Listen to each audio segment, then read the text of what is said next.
The Constitution does not categorize directive principles. It just lists them, Article 38 through Article 51, without any formal grouping.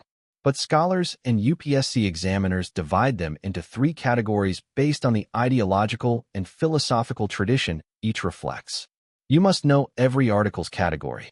UPSC prelims directly asks which directive principle belongs to which category.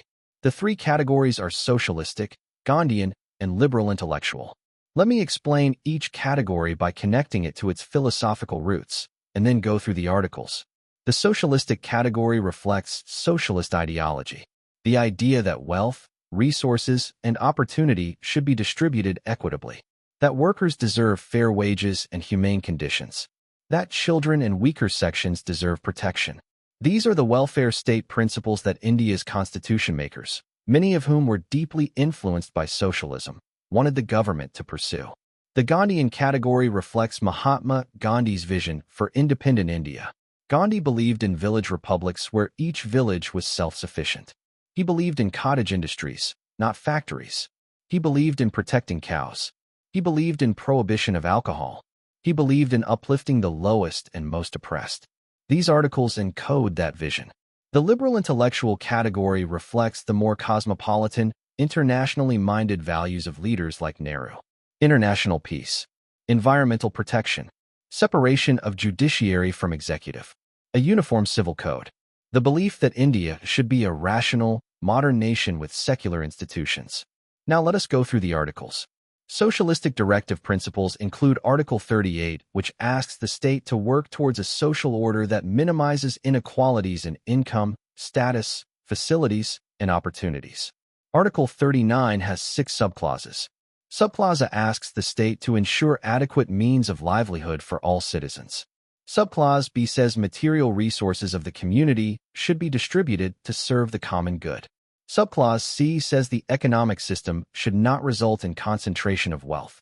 Subclause D says equal pay for equal work for both men and women. Subclause E protects workers' health and strength. Subclause F protects children from exploitation. Article 41 asks the state to work towards right to work, education, and public assistance in unemployment, old age, and sickness. Article 42 requires just and humane conditions of work and maternity relief. Article 43 asks for a living wage for workers. Article 43A requires workers' participation in management of industries.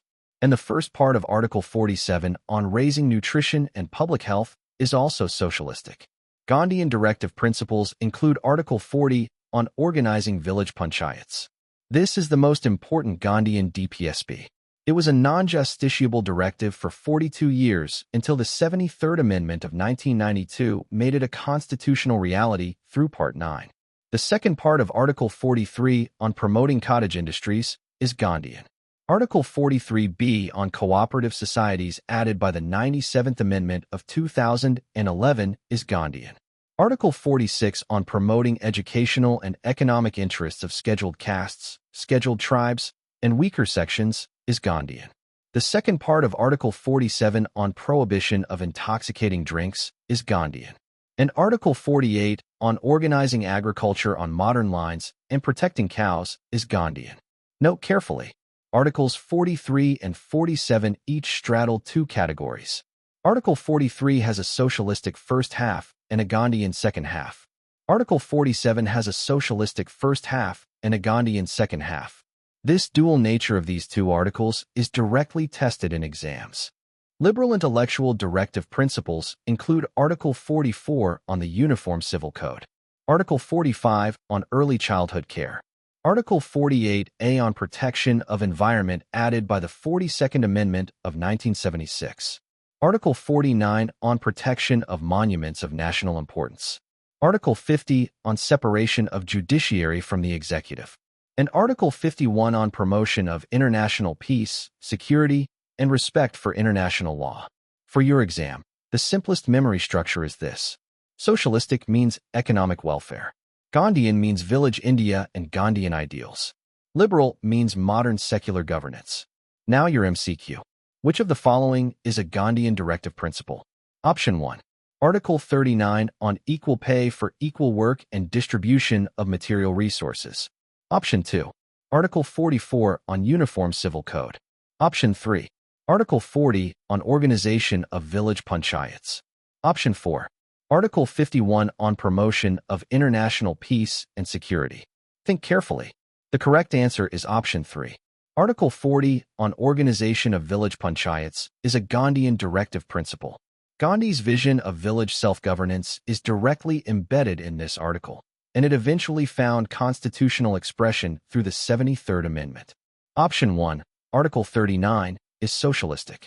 Option 2, Article 44, is liberal intellectual. Option 4, Article 51, is also liberal intellectual.